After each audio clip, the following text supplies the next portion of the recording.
দর্শক, বানর থেকে মানুষ নাকি মানুষ থেকে বানর? ডারউইন বলেছিলেন বানর থেকে মানুষের উৎপত্তি হয়েছে। আমি বলছি মানুষ থেকে বানরের জন্ম। তাহলে সত্য কোনটা? চলুন আজকে তার একটা বৈজ্ঞানিক বিশ্লেষণ করা যাক। দর্শক, বিজ্ঞানের এই গুরুত্বপূর্ণ গবেষণার কাজটি আমাদের কথিত বিজ্ঞানী ডক্টর জাফর ইকবালকে দিয়ে করা যাক। জাফর ইকবালের দাদার দাদা ছিলেন তেলাপোকা, তার দাদা ছিলেন ছাড়পোকা, তারও দাদা ছিলেন উই পোকা, তার দাদা ছিলেন হাতি, পাতি শিয়াল ছিলেন তার দাদা। জাফর ইকবালের আপন দাদা ছিলেন হনুমান আধা বানর ছিলেন জাফরের বাবা। আর ডারউইনের বিবর্তন নামক গভীর এবং সূক্ষ্ম প্রক্রিয়ার মধ্য দিয়ে যে পরিপূর্ণ বানরের জন্ম হয়েছে তার নামে শিক্ষিত আবাল আমাদের জাফর ইকবাল।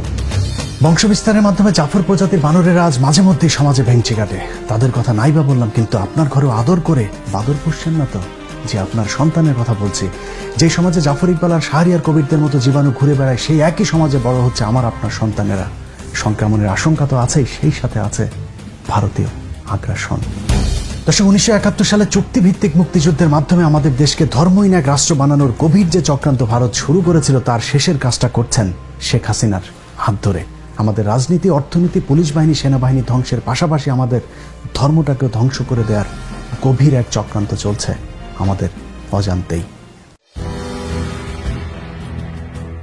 এটা একাদশ জাতীয় সংসদের ধর্ম মন্ত্রণালয় সম্পর্কিত স্থায়ী কমিটির একটি সরকারি নথি, যেখানে ওয়াজ মাহফিল বন্ধের জন্য একটি সুপারিশ পাঠানো হয়েছে সব জেলাগুলোতে।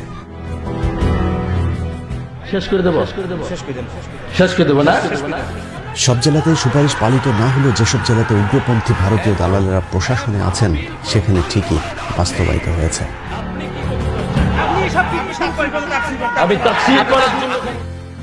চরম মুসলিম বিদ্বেষী সরকারি কর্মকর্তা সাতক্ষীরা জেলার সহকারী কমিশনার ইন্দ্রজিৎ সাহা স্বাক্ষরিত একটি চিঠিতে দেখা যায়, সাতক্ষীরা জেলার পুলিশ সুপার সহ সকল উপজেলা নির্বাহী অফিসার ও সাতক্ষীরার সকল থানার ভারপ্রাপ্ত কর্মকর্তাদেরকে উক্ত নির্দেশ পালন করতে বলা হয়েছে।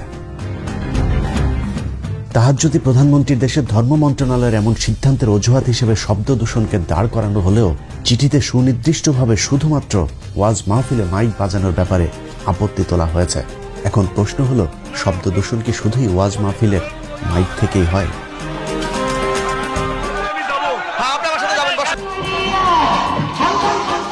15 আগস্টে বিশিষ্ট মুক্তিযোদ্ধা ও সেনাবাহিনীর সম্মিলিত বিদ্রোহে নিহত শেখ মুজিবের পরিবারের সদস্যদের জন্য দোয়া ও মোনাজাত চলছে। যাই হোক, আওয়ামী লীগের ধর্ম আলাদা, তাদের নবীও আলাদা। যৌক্তিক কারণে তাদের মোনাজাতের ধরন আলাদা হবে, সেটাই স্বাভাবিক। কিন্তু সমস্যা হলো, এখানেও তো উচ্চ শব্দে মাইক বাজানো হয়েছে, সেটা নিয়ে তো কোনো সমস্যা হয়নি।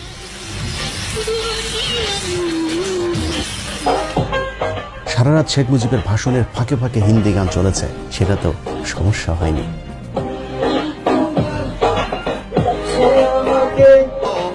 সমস্যা হয়নি বাংলাদেশের ভেতরে ভারতীয় জাতীয় সঙ্গীত বাজানোতেও।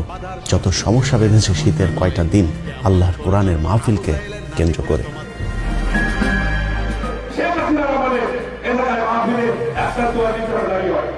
সরকার এরই মধ্যে বেশ কিছু জনপ্রিয় আলেমকে কালো তালিকাভুক্ত করেছে। যে কজন ময়দানে আছে তাদের উপরেও মাঝে মধ্যেই ঘটছে হামলার ঘটনা।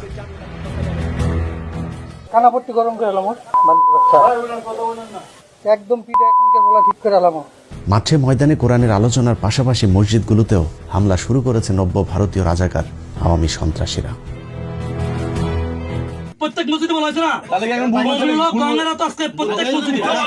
জুমার খুতবাকেও আওয়ামী লীগ নিজেদের প্রতিপক্ষ হিসেবে দাঁড় করিয়েছে। আলেমদের বয়ানে মূর্তির বিরুদ্ধে কথা বলার কারণে দেশের বিভিন্ন স্থানে মসজিদে হামলাও করেছে শেখ মুজিবের আদর্শের সন্তানেরা। চাঁদপুরের অনুসন্ধান টিভি নামে একটি ইউটিউব চ্যানেলের অনুসন্ধানে বলা হয়, স্থানীয় আওয়ামী লীগ নেতা তার ক্যাডারদের দিয়ে মসজিদে আগুন দিয়ে মসজিদের অবকাঠামো সহ পবিত্র কোরআন পুড়িয়েছে। মসজিদ কিংবা ঘরের বাইর কোথাও আজ নিরাপদ নেই বাংলার মুসলমানেরা। কোরআনের আলোচনার ছোট ছোট ঘরোয়া সভাগুলো থেকেও মানুষকে ধরে বলা হচ্ছে নাশকতার ষড়যন্ত্রকারী। মাদ্রাসায় বিক্ষিপ্ত কিছু ঘটনাকে পুঁজি করে মাদ্রাসা শিক্ষা ব্যবস্থা বন্ধের গভীর এক চক্রান্ত শুরু করেছে আওয়ামী ধর্মবিদ্বেষীরা। চাঁদপুরের কচুয়া থানার সাতবাড়িয়া গ্রামে তালিমুল কোরআন ওয়াল হিকমা কওমি মাদ্রাসায় পরিকল্পিতভাবে এক মাদ্রাসার শিক্ষককে পেটানো হয়েছে বলৎকারের অভিযোগ তুলে। এই ঘটনাটিকে বাংলাদেশের নাস্তিকপন্থী গণমাধ্যম ফলাও করে প্রচারও করেছে। কিন্তু পরে জানা যায় আওয়ামী সন্ত্রাসীরা পরিকল্পিতভাবে সেই মাদ্রাসার শিক্ষকের উপর হামলা করেছে। একটি ভিডিওতে দেখা যায় যে শিশুকে বলাৎকারের অভিযোগে সেই শিক্ষককে মারধর করা হয়েছে, সেই শিশুর পিতা ঘটনাটিকে ষড়যন্ত্র দাবি করে সেই মাদ্রাসা শিক্ষকের কাছে ক্ষমা চেয়েছেন।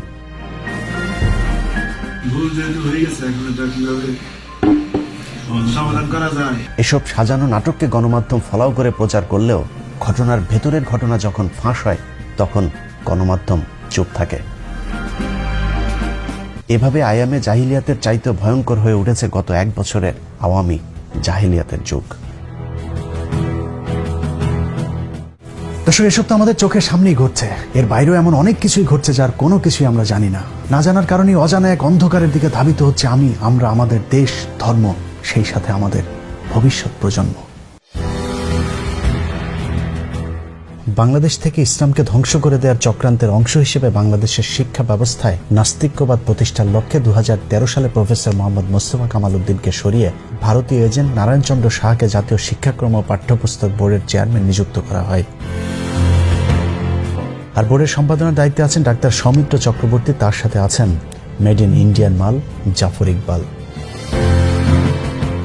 ভারতীয় 3 দালাল মিলেই বাংলাদেশের শিক্ষার্থীদের চরম কৌশলে মগজ ধুলাই করে ইসলাম বিদ্বেষী বানানোর এজেন্ডা বাস্তবায়ন শুরু করেছে। শিক্ষার নামে কুশিক্ষা দিয়ে কিভাবে শিক্ষার্থীদের মগজ ধুলাই করা হচ্ছে সেটা একটু দেখা যাক। 2014 সাল থেকে নবম দশম শ্রেণীর সাধারণ বিজ্ঞান, জীববিজ্ঞান থেকে শুরু করে একাদশ, দ্বাদশ, অনার্স পর্যন্ত নতুন একটি অধ্যায় চালু করা হয়েছে, যে অধ্যায়ে ডারউইনের বিবর্তনবাদ শিক্ষা দেওয়া হচ্ছে। এই অধ্যায়ের মূল বিষয় হলো মানুষ একসময় বানর, শিম্পাঞ্জি থেকে বনমানুষ হয়ে তারপর সেখান থেকে আধুনিক মানুষে রূপ নিয়েছে। এই আজগুবি কথা আমরা দীর্ঘদিন ধরে শুনে আসলেও এবার কৌশলে সেটাকে বৈজ্ঞানিক সত্য হিসেবে প্রতিষ্ঠিত করবার চেষ্টা চলছে। নবম দশম শ্রেণীর সাধারণ বিজ্ঞান বইয়ের 100 নম্বর পৃষ্ঠায় পৃথিবী উৎপত্তির এক কাল্পনিক ধারণা দেওয়া হয়েছে।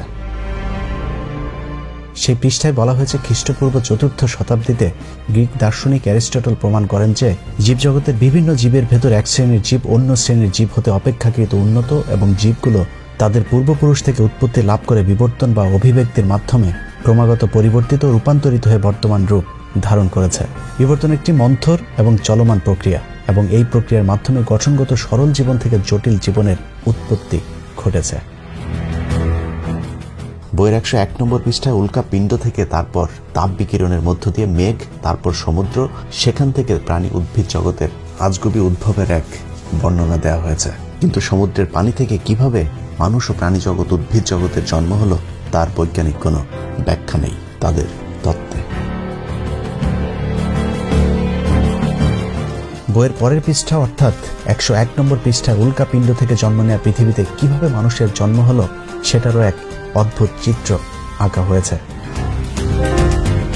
সেখানে দেখানো হয়েছে carbon dioxide, nitrogen, hydrogen, methane, ammonia, জলীয় বাষ্প, অ্যামাইনো অ্যাসিড, সেখান থেকে nucleic acid, protein, nucleoprotein, protovirus, virus, bacteria, সেখান থেকে প্রোটোজোয়া, তারপর বহুকোষী জীব, আর সেখান থেকেই উদ্ভিদ আর প্রাণীর জন্ম হয়েছে। বিবর্তনবাদের পক্ষে যুক্তি দেখাতে গিয়ে বইয়ের 103 নম্বর পৃষ্ঠায় কয়েকটি পশু পাখির সাথে মানুষের অস্থির তুলনা করে বলা হয়েছে বিবর্তনের মাধ্যমে এদের আকৃতির পরিবর্তন ঘটলেও এরা সবই এক জাত। কথিত বিবর্তনবাদের মাধ্যমে যে বিষয়টি শিক্ষার্থীদের শেখানোর চেষ্টা করা হচ্ছে তা হলো বানর কিংবা শিম্পাঞ্জি থেকে মানুষের জন্ম হয়েছে। প্রসঙ্গতই শিক্ষার্থীদের মনে প্রশ্ন আসতে পারে, তাহলে বানর বা শিম্পাঞ্জির মতো মানুষের লেজ কেন নেই? সে বিষয়টি পরিষ্কার করতে বইয়ের 104 নম্বর পৃষ্ঠায় একটি চিত্র এঁকে বোঝানো হয়েছে বাহ্যিকভাবে মানুষের লেজ না থাকলেও মেরুদণ্ডের শেষ প্রান্তে কক্সিক্স নামক একটি অঙ্গ বা লেজ আছে। জাফর ইকবাল, শাহরিয়ার কবির, মুনতাসির মামুনদের প্যান্ট খুলে চেক করলে হয়তো সেটার অংশবিশেষ পেলে পাওয়াও যেতে পারে। কোমলমতি শিক্ষার্থীদের কত বড় ডাহা মিথ্যা শিক্ষা দেওয়া হচ্ছে তার প্রমাণ বইয়ের 112 নম্বর পৃষ্ঠায়, যেখানে বলা হয়েছে পৃথিবীর সকল বিজ্ঞানীদের নিয়ে নাকি একটি জরিপ করা হয়েছিল। সেই জরিপে বিজ্ঞানীদের প্রশ্ন করা হয়েছিল পৃথিবীর এই পর্যন্ত যত বৈজ্ঞানিক তত্ত্ব বের হয়েছে তার মধ্যে সর্বশ্রেষ্ঠ তত্ত্ব কোনটি। সব বিজ্ঞানী নাকি বলেছেন সর্বশ্রেষ্ঠ তত্ত্ব ডারউইনের বিবর্তন তত্ত্ব। একই ভৌতিক দাবি কথিত বিজ্ঞান মনস্ক লেখক জাফর ইকবাল নিজেও প্রচার করে চলেছেন। পৃথিবীর সমস্ত সায়েন্টিস্ট মিলে ঠিক করেছেন যে ডারউইনের বিবর্তনের যে থিওরি সেটা হচ্ছে যে পৃথিবীর সবচেয়ে গুরুত্বপূর্ণ সায়েন্টিফিক থিওরি। জাফর ইকবালের এই তথ্য কত বড় ধোঁকাবাজি তার প্রমাণ নিউ ইয়র্ক টাইমসের 2016 সালের 21শে ফেব্রুয়ারি পত্রিকার একটি প্রতিবেদন, যেখানে 514 জন বিজ্ঞানী ডারউইনের বিবর্তন মতবাদের বিরুদ্ধে একটি পিটিশনে স্বাক্ষর করবার খবর ছাপা হয়েছে। পিটিশনে স্বাক্ষর করা বিজ্ঞানীদের মধ্যে 76 জন রসায়ন ও 63 জন পদার্থবিজ্ঞানী রয়েছেন, যারা MIT, Cambridge University, Berkeley University, Pennsylvania University, the University of Georgia, Ohio University, the University of ওয়াশিংটনের মতো পৃথিবীর শীর্ষস্থানীয় বিশ্ববিদ্যালয়ের গবেষক। একাদশ দ্বাদশ শ্রেণী জীববিজ্ঞান বইয়ের সবচেয়ে ডাহা মিথ্যা তথ্যটি 278 নম্বর পৃষ্ঠায়, যেখানে বলা হয়েছে বিবর্তন যে শুধু প্রাকৃতির কোলেই ঘটে তা নয়, গবেষণাগারে পরীক্ষামূলকভাবে নাকি বিবর্তন ঘটানো সম্ভব হয়েছে, আর এটিকে তারা বলছে বিবর্তনের বাস্তবতার প্রমাণ। বিবর্তনের বিপক্ষে এখন পর্যন্ত কোনো বৈজ্ঞানিক প্রমাণ খুঁজে পাওয়া যায়নি। জীবজগৎ সম্পর্কে আমাদের জ্ঞান যতই সমৃদ্ধ হচ্ছে, বিবর্তনকে অস্বীকার করা ততই অসম্ভব নাকি হয়ে পড়ছে। অথচ বাংলাদেশের পাঠ্যপুস্তকের দাবি অনুযায়ী পৃথিবীর কোনো বিজ্ঞানী আজ পর্যন্ত তাদের গবেষণাগারে বানর থেকে মানুষ রূপান্তর তো দূরের কথা, বানর থেকে একটি ক্ষুদ্র পিঁপড়াও তৈরি করে দেখাতে পারেনি। তবে বিজ্ঞানীরা মাইক্রো এভলিউশন প্রমাণ করতে পেরেছেন, যেমন ছোট গরুর জাত থেকে বড় গরুর জাতে রূপান্তর, কিংবা বড় আম গাছকে ছোট গাছে রূপান্তর। কিন্তু ছোট গরু থেকে বড় ছাগল কিংবা বড় ছাগল থেকে বড় ঘোড়ার রূপান্তরের চিন্তাও এখন পর্যন্ত বিজ্ঞানীরা করতে পারেনি। অথচ বাংলাদেশের কথিত বিজ্ঞানী ডক্টর জাফর ইকবালরা সেই মাইক্রো এভলিউশন বা বিবর্তনকে ম্যাক্রো এভলিউশন হিসেবে পাঠ্য বইয়ে শিক্ষার্থীদের পড়াচ্ছে।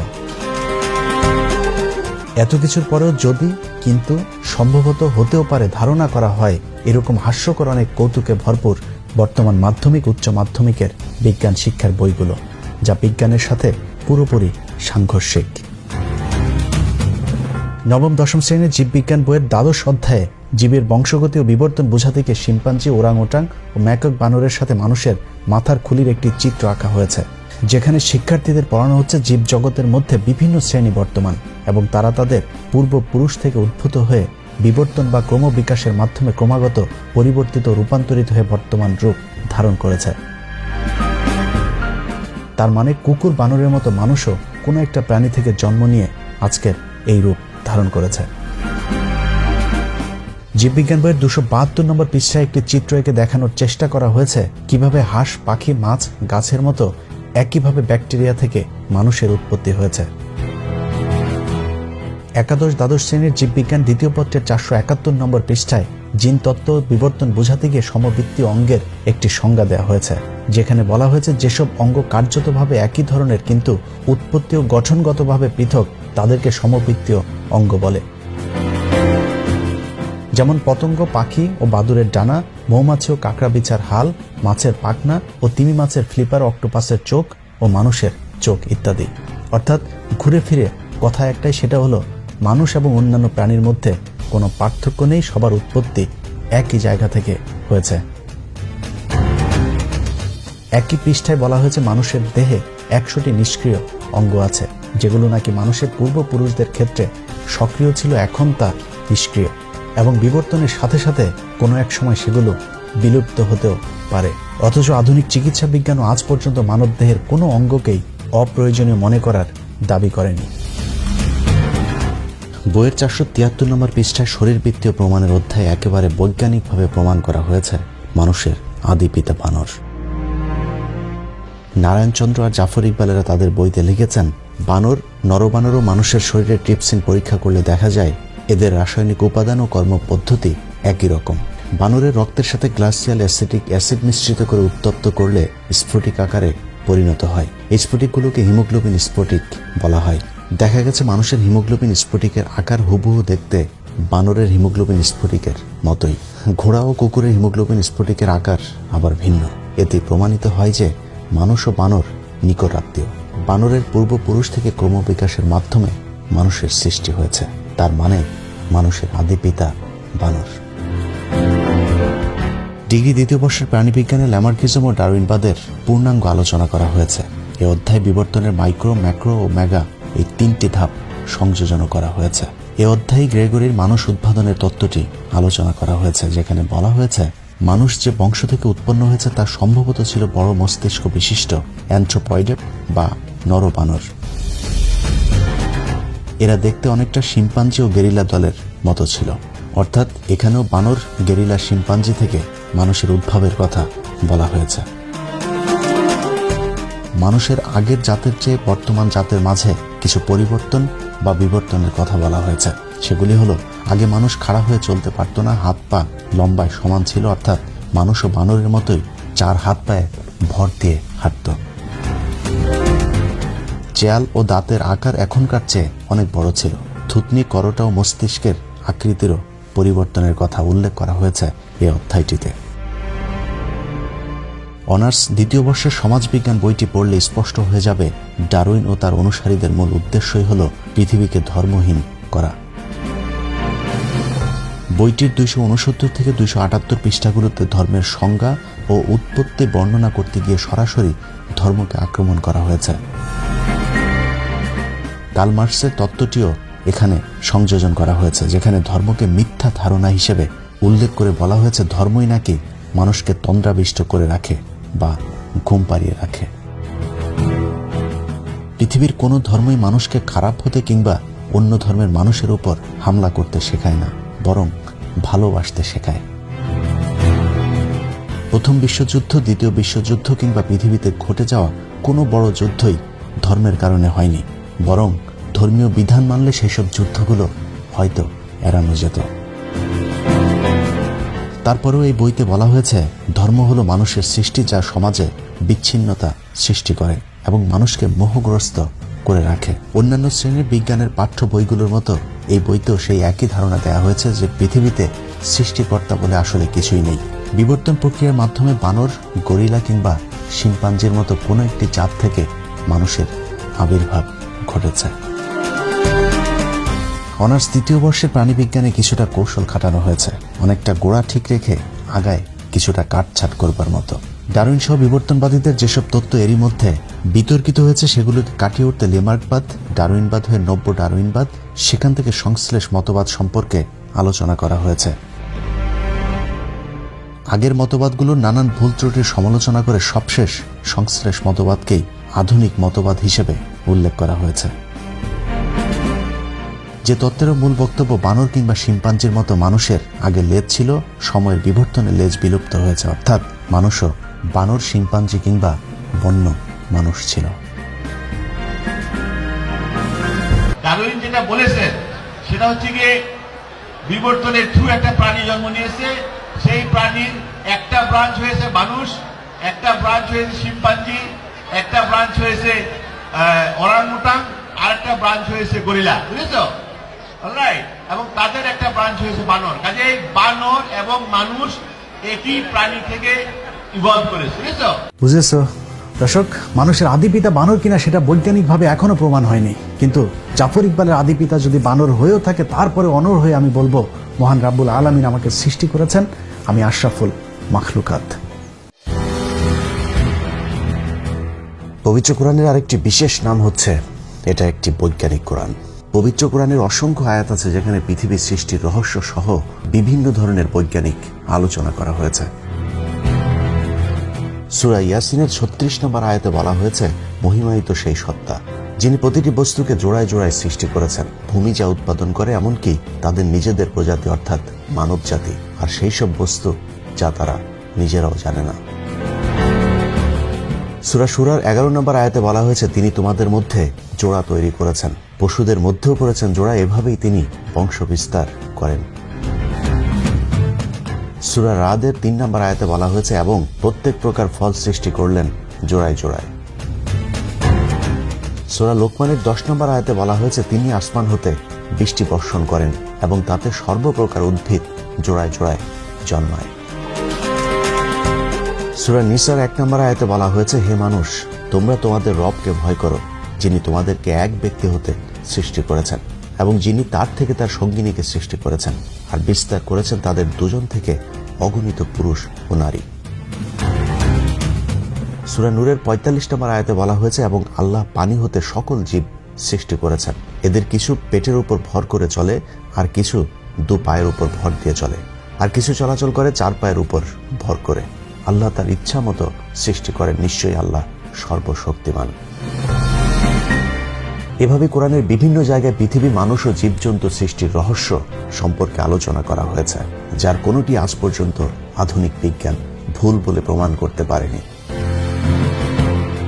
যেগুলো নিয়ে এখনো বিতর্ক আছে কিংবা যেগুলো এখনো অনাবিষ্কৃত আছে, সেটাও আমাদের মানুষের ব্যর্থতা, কোরআনের নয়। একজন মুসলমান হিসাবে বিজ্ঞানের কোনো আবিষ্কার যদি কোরআনের বিরুদ্ধেও যায়, তাহলেও মনে রাখতে হবে, ভুল যদি করে থাকে বিজ্ঞান করছে, কোরআন নয়। কারণ বিজ্ঞানের এমন অনেক আবিষ্কারই আছে যেটা কালের বিবর্তনে মিথ্যা বলে প্রমাণিত হয়েছে, কিন্তু ১৪,০০০ বছর আগের কোরআনের একটি শব্দ আজ পর্যন্ত ভুল বলে প্রমাণ হয়নি। দর্শক, তার মানে বিবর্তনবাদ নামের বিতর্কিত তত্ত্ব যদি সত্য হয়, তাহলে অসত্য প্রমাণিত হবে কোরআনের অন্তত হাফ ডজন আয়াত। কিন্তু ১৫০০ বছর আগে লেখা অবৈজ্ঞানিক এক বই কোরআন দিয়ে কি ২০২১ সালের পৃথিবী চলবে? তাই চলুন কোরআন বাদ দিয়ে বিজ্ঞান নিয়ে আলোচনা করে দেখি আমাদের আধুনিক ছেলে মেয়েদেরকে অত্যাধুনিক বিজ্ঞানী জাফর ইকবালেরা বিজ্ঞান শেখানোর নামে কিভাবে অজ্ঞান করছে। নবম শ্রেণী থেকে অনার্স পর্যন্ত আমাদের দেশের জাতীয় পাঠ্যপুস্তকের এতক্ষণের আলোচনা যদি পর্যালোচনা করা হয়, তাহলে যা দাঁড়াবে তা হলো ভাইরাস থেকে ব্যাকটেরিয়া, তারপর প্রোটোজোয়া হয়ে বহুকোষী, সেখান থেকে প্রাণী জগৎ ও উদ্ভিদ জগতের জন্ম হয়েছে। বৈজ্ঞানিকভাবে কোনো ব্যাখ্যা না দিয়েই বলা হয়েছে কোনো না কোনো একভাবে প্রাণী তার প্রাণ পেয়েছে, আর সেই প্রাণীর মধ্য থেকে কোনো একটি প্রাণী থেকে বানর, শিম্পাঞ্জি, গেরিলা, ওরাংওটাং এবং মানুষ উৎপত্তি হয়েছে। মানুষেরও বানর ও শিম্পাঞ্জির মতো কোনো এক সময় লেজ ছিল। বিভিন্ন বিবর্তনের মাধ্যমে মানুষ বর্তমান লেজবিহীন রূপ পেয়েছে। আধুনিক মানুষের ঠিক আগের প্রজাতিকে ক্রোম্যাগনন এবং তার ঠিক আগের প্রজাতিকে বলা হয়েছে নিয়েন্ডারথাল প্রজাতি। নিয়েন্ডারথাল প্রজাতির মানুষের উৎপত্তি দাবি করা হয়েছে ১ লাখ বছর পূর্বে। তাদের যুক্তি হিসেবে ১৮৬৫ সালে পাওয়া ৭৫,০০০ বছর আগের পাওয়া মানুষের একটি জীবাশ্মকে তুলে ধরা হয়েছে, এবং সেটাকে নিয়েন্ডারথাল প্রজাতির মানুষের সবশেষ জীবাশ্ম হিসাবে দাবি করা হয়েছে। অর্থাৎ ৭৫,০০০ বছরের পরে নিয়েন্ডারথাল প্রজাতির মানুষের অস্তিত্ব পৃথিবীতে ছিল না। এর পরের প্রজাতি হিসাবে দাবি করা হয়েছে ক্রোম্যাগনন। তাদের বিলুপ্তির কথা বলা হয়েছে এখন থেকে ১০,০০০ বছর পূর্বে। অর্থাৎ ৭৫,০০০ বছর থেকে ১০,০০০ বছরের মাঝামাঝি কোনো একটা সময় আধুনিক মানুষের উৎপত্তি হয়েছে। সেটা হতে পারে ৭৫,০০০ বছর আগে, হতে পারে ১০,০০০ বছরের ঠিক আগে। তাদের সেই দাবি অনুযায়ী আধুনিক মানুষের বয়স হয়তো ৩০,০০০ বছর আগের। এবার দেখা যাক তাদের সেই যুক্তি কতটা সত্যি। ২০১৮ সালের জানুয়ারি ২৬ তারিখে ইউএস জার্নালের এক প্রবন্ধে ১,৭৪,০০০ থেকে ১,৮৮,০০০ বছরের পুরাতন মানুষের একটি জীবাশ্ম আবিষ্কারের কথা বলা হয়েছে। ২০১৭ সালের জুনের ১০ তারিখে স্টিফেন অ্যান্ডারসন তার এক প্রবন্ধে লিখেছেন, 3 lakh years old human fossil found in Morocco challenge our understanding of evolution. অর্থাৎ ৩ লাখ বছর আগে পাওয়া মানুষের দেহের ধ্বংসাবশেষ বর্তমান বিবর্তনবাদীদেরকে চ্যালেঞ্জ ছুড়ে দিয়েছে। নিউ চায়না ২০১৯ সালের জানুয়ারির ২ তারিখে একটি রিপোর্ট প্রকাশ করেছে, যেখানে ৯০ বছর আগের মানুষের একটি দেহাবশেষের ছবি দেয়া হয়েছে। এভাবে একের পর এক আধুনিক মানুষের জীবাশ্মের আবিষ্কার বিবর্তনবাদীদের ১০,০০০ থেকে ৭৫,০০০ বছরের মধ্যে আধুনিক মানুষের উৎপত্তি এমন ধারণাকে লণ্ডভণ্ড করে দিচ্ছে। এর বাইরেও ডারউইনবাদীরা বিবর্তনের যে কটি মূল যুক্তি দাঁড় করিয়েছে, তার সবকটি বৈজ্ঞানিকভাবে মিথ্যা প্রমাণিত হয়েছে। বিবর্তনবাদীদের সবচেয়ে প্রধান দাবিটির মূল উপড়ে দিয়েছেন কেভিন অ্যান্ডারসন। বিখ্যাত এই জীববিজ্ঞানী তার প্রবন্ধে লিখেছেন, জীবন আসে জীবন থেকে, এটা জীববিজ্ঞানের প্রধান মৌলিক নিয়ম। কিন্তু বিবর্তনবাদ সেই মৌলিক নিয়মকেই লঙ্ঘন করেছে। নিষ্প্রাণ বস্তু থেকে কখনোই প্রাণ আসে না। যেহেতু প্রথম প্রাণীর দেহে কিভাবে প্রাণ এসেছিল সেটা বিবর্তনবাদীরা এখনো প্রমাণ করতে পারেনি, সেহেতু তাদের এই ধারণাটি বিভ্রান্তিকর। কেভিন অ্যান্ডারসন চ্যালেঞ্জ ছুড়ে বলেছেন, আমি পৃথিবীর সকল বিজ্ঞানীদেরকে প্রাণী দেহের সকল অণু যেমন শর্করা, অ্যামাইনো অ্যাসিড, লিপিড এ সব কিছু দিয়ে বলবো তারা যেন গবেষণায় একটি প্রাণ তৈরি করে দেখান। এখন পর্যন্ত সমসাময়িক জেনেটিক্স, কোষ জীববিজ্ঞান, ইপিজেনেটিক, আণবিক জীববিজ্ঞান ও জৈব রসায়নবিদদের গবেষণায় লাখ লাখ ডলার খরচ করে প্রাণের উৎপত্তির যে গবেষণা চালানো হচ্ছে তার ফলাফল এখনো শূন্য। কেভিন অ্যান্ডারসন বলেছেন, সুনির্দিষ্টভাবে বলা না গেলেও এতটুকু বলা যায় আমাদের গবেষণার নাগালের বাইরের কোনো এক শক্তি থেকে পৃথিবীতে প্রাণ এসেছে, কিন্তু কোথা থেকে প্রাণ এসেছে সে আবিষ্কার হয়তো আজীবন অনাবিষ্কৃতই থেকে যাবে। টাইমস ম্যাগাজিনের এক জরিপে দেখা গেছে মার্কিন যুক্তরাষ্ট্রের 30,000-এরও কিছু বেশি সংখ্যক কলেজ শাখার বিজ্ঞান শিক্ষক ডারউইনের এই মতবাদকে বিশ্বাস করেন না। হার্ভার্ড বিশ্ববিদ্যালয়ের গবেষণায় অংশ নিয়ে যুক্তরাষ্ট্রের 1 লাখ শিক্ষক বলেছেন, বাইবেলের ইন্টেলিজেন্ট ডিজাইন তত্ত্ব ডারউইনের বিবর্তন তত্ত্বের গুরুতর বৈজ্ঞানিক বিকল্প। 5,70,000 মার্কিন চিকিৎসক দাবি করেছে কোনো এক ঐশ্বরিক শক্তির অলৌকিক সৃষ্টি মানুষ। দেশটির 60% চিকিৎসক ডারউইনের মতবাদকে সরাসরি প্রত্যাখ্যান করেছেন। 1997 সালে নিউ ইয়র্ক টাইমসের এক সংবাদে বলা হয়েছিল, পৃথিবীর 2.5 মিলিয়ন বিজ্ঞানী ও প্রকৌশলী সৃষ্টিকর্তায় বিশ্বাস করেন, যা ছিল পৃথিবীর ওই সময়ের মোট বিজ্ঞানী ও প্রকৌশলীর 40%। 2017 সালে এই সংখ্যা দাঁড়ায় 6.2 মিলিয়ন। তারা মনে করেন সৃষ্টিকর্তার অস্তিত্ব ও ডারউইনের মতবাদ একসাথে চলতে পারে না, অর্থাৎ সৃষ্টিকর্তায় বিশ্বাসী বিজ্ঞানীদের সংখ্যা দিনকে দিন বেড়েই চলেছে। ডারউইনের আগেও পরে অনেক বিজ্ঞানী যাদেরকে পদার্থবিজ্ঞানের জনক বলা হয় তাদের বেশিরভাগই স্রষ্টায় বিশ্বাস করেন এবং তারা প্রাকৃতিকভাবে মানুষের উৎপত্তির এই তত্ত্ব অস্বীকার করেছেন, যাদের মধ্যে উল্লেখযোগ্য Copernicus, Bacon, Kepler, Galileo, Harvey, Boyle, Huygens, Newton, Linnaeus, Cuvier, Dalton, Faraday, Pasteur, Joly, Calvin, Lister and Carver. অক্সফোর্ডের জেনেটিক্স ডিপার্টমেন্টাল অব পলিশ একাডেমির বিজ্ঞানী ম্যাসিস গ্যারটিক বলেছেন, মার্ক্সবাদী ক্যাথলিক দার্শনিকেরা ডারউইনবাদকে রক্ষা করার মিশনে নেমেছে। প্ল্যান্ট জেনেটিস্ট জন স্যানফোর্ড বলেছেন, ডারউইনের বিবর্তনবাদ কোনো বিজ্ঞান নয়, এটা একটা রাজনৈতিক দর্শন। অতি সম্প্রতি অক্সফোর্ডের জীববিজ্ঞানের অধ্যাপক ডক্টর ড্যানিশ নোবেল কাটছাঁট করা নব্য ডারউইনবাদকেও অস্বীকার করেছেন। যুক্তরাষ্ট্রের ডালাসে দ্য ইনস্টিটিউট ফর ক্রিয়েশন রিসার্চের বিজ্ঞানীরা ডারউইনবাদের মতবাদকে নাস্তিক তৈরির তত্ত্ব হিসাবে আখ্যা দিয়েছেন। তাদের মতেও এটি একটি রাজনৈতিক মতবাদ, যা মানুষকে ধর্মহীন করে যৌনতা, সমকামিতা সহ নানা অপরাধের দিকে ধাবিত করছে। ধর্মের নানান ভালো বিধিনিষেধ আছে, কিন্তু নাস্তিকবাদের মধ্যে সমাজকে ভালো কিছুই দেয়ার নেই।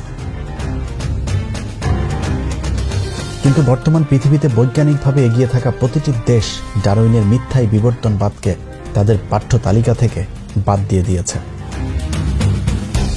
খোদ মার্কিন যুক্তরাষ্ট্রের ফ্লোরিডা, ইলিয়ন, কানেকটিভ, মিসিসিপি, ওকাহামা এই 5টি অঙ্গরাজ্যে বিবর্তনবাদকে 2004 সাল থেকে তাদের পাঠ্য বইয়ে নিষিদ্ধ করেছে। আরও 3টি অঙ্গরাজ্যে বিবর্তনবাদের বিরুদ্ধে মামলা আদালতে চলমান। বর্তমান পৃথিবীকে জ্ঞানবিজ্ঞানের নেতৃত্ব দেয় ইহুদিদের দেশ ইসরায়েলে বিবর্তনবাদ সংশোধন করা হয়েছে। বিজ্ঞানে এগিয়ে যাওয়া আরেক দেশ তুরস্কে বিবর্তনবাদ পড়ানো একেবারে নিষিদ্ধ। প্রেসিডেন্ট এরদোয়ান বলেছেন, এসব মিথ্যা তত্ত্ব শিক্ষা দেওয়ার পরিবর্তে আমাদের শিশুদের প্রয়োজনীয় বিজ্ঞান শিক্ষা দেওয়া উচিত। দক্ষিণ কোরিয়া সেদেশে বিবর্তনবাদ সিদ্ধান্তের চূড়ান্ত অনুমোদন উপস্থাপন করেছেন। রোমানিয়া 2006 সাল থেকে রাষ্ট্রীয়ভাবে সেদেশে বিবর্তনবাদ পড়ানো নিষিদ্ধ ঘোষণা করেছে। এছাড়াও সৌদি আরবেও বিবর্তনবাদ শিক্ষা দেয়া নিষিদ্ধ। নারায়ণচন্দ্র সাহা, জাফর ইকবালদের আদি পিতার দেশ ভারতে বিবর্তনবাদ শিক্ষা বাতিলের দাবি করেছে সেদেশের বর্তমান জুনিয়র শিক্ষামন্ত্রী সত্যপাল। এনডিটিভির বরাত দিয়ে সমকাল পত্রিকা 2018 সালের 22 জানুয়ারি একটি খবর ছেপেছে। সেই খবরে প্রকৃতি বিজ্ঞানী চার্লস রবার্ট ডারউইনের বিবর্তনবাদ তত্ত্ব বৈজ্ঞানিকভাবে ভুল দাবি করেছেন সত্যপাল সিং। তাই স্কুল কলেজের টেক্সট বুক থেকে সেই সূত্রটি সরানো প্রয়োজন বলে মন্তব্য করেছেন এই প্রভাবশালী মন্ত্রী। আমাদের স্কুল কলেজের টেক্সট বুক থেকে এই সূত্রটি সরানো প্রয়োজন মন্তব্য করে তিনি আরো বলেন, আমাদের পূর্বপুরুষেরা কোথাও উল্লেখ করেননি যে তারা একটি বন্য মানুষকে মনুষ্য সন্তানের রূপান্তর হতে দেখেছে। দর্শক, বিজ্ঞানের নামে মিথ্যা তথ্য দিয়ে যে অসত্য তথ্য আমাদের শিশুদেরকে শেখানো হচ্ছে, তাদের দেখানো পথে যদি ভবিষ্যৎ প্রজন্ম চলতে থাকে তাহলে বলতেই হয় আগামী 10 বছরের মধ্যে এদেশের ধর্মের প্রতি বিশ্বাস করা মানুষ খুঁজে পাওয়া অবিশ্বাস্য হয়ে যাবে। প্রিয় দর্শক, এসব থেকে বাঁচার জন্য আমাদের সকলের সম্মিলিত প্রচেষ্টা প্রয়োজন। আমি আমার জায়গা থেকে বিবর্তনবাদের মাধ্যমে কিভাবে মানুষকে নাস্তিকতার দিকে ঠেলে দেওয়া হচ্ছে সেটা বোঝানোর চেষ্টা করেছে। কতটুকু পারলাম জানি না, যদি পেরেও থাকি তারপরেও আমার মতো ক্ষুদ্র একজন মানুষের 15 মিনিটের বৈজ্ঞানিক অনুসন্ধান এদেশের পাঠ্যপুস্তক থেকে বিবর্তনবাদের পরিবর্তন করতে পারবে না। তারপরেও কেন কথা বলি জানেন? হাজার দুঃস্বপ্নের মাঝে স্বপ্ন দেখিয়ে দেশের অচেতন মানুষগুলো একটু যদি সচেতন হয়। আর শেখ হাসিনা শুধুমাত্র ক্ষমতায় থাকবার জন্য এদেশের কোটি কোটি মানুষের আবেগকে পুঁজি করে আপনি ইসলাম ধর্মের যে ক্ষতি করলেন, এপারে না হলেও দেখা হবে ওপারে। অপেক্ষায় রইলাম তোর শেষ বিচারে। আল্লাহ হাফেজ।